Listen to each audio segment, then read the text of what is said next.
Permanent గా కలవట్టులు నిర్మించాలి. వర్ధిల్లాలి ఆదివాసీ గిరిజనుల ఐక్యత. వర్ధిల్లాలి ఆదివాసీ గిరిజనుల ఐక్యత. అల్లూరు జిల్లా ముంచంపుట్టు మండలం బడా పంచాయతీ సొలుగంపుట్టు కలవట్టు రిపేర్ చేయాలి. సొలుగంపుట్టు గొల్లిపుట్టు గ్రామాల బ్రిడ్జిలు రిపేర్ చేయాలి. పర్మనెంట్ గా బ్రిడ్జిలు నిర్మించాలి.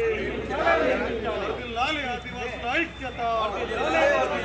వెంటనే సొలుగంపుట్టు గొల్లిపుట్టు బ్రిడ్జిలు కలవట్లు పర్మనెంట్ గా రిపేర్ చేయాలి. పర్మనెంట్ గా నిర్మించాలి. పర్మనెంట్ గా బీటీ రోడ్ అని చెప్పేసి ఈ సందర్భంగా డిమాండ్ చేస్తూ ఈరోజు ఈ ప్రజా వేదిక కార్యక్రమంలో భాగంగా ఈరోజు నిరసన చేయడం జరుగుతుంది. ఇప్పటికైనా ప్రభుత్వ అధికారులు స్పందించకపోతే ఖచ్చితంగా ఐటీడీ ముందు కూడా నిరసన తెలియజేస్తామని చెప్పేసి ఈ సందర్భంగా తెలియజేస్తున్నాం. ఆ రోడ్డు ఎప్పుడు వేశారు? ఆ వేసినప్పుడు ఏం నాణ్యత ప్రమాణాలు పాటించారా లేదా? ఇంజనీర్ల పర్యవేక్షణ ఉందా? ఇంజనీర్ అధికారులు పర్యవేక్షణ ఉండి ఉంటే ఈరోజు ఖచ్చితంగా ఆ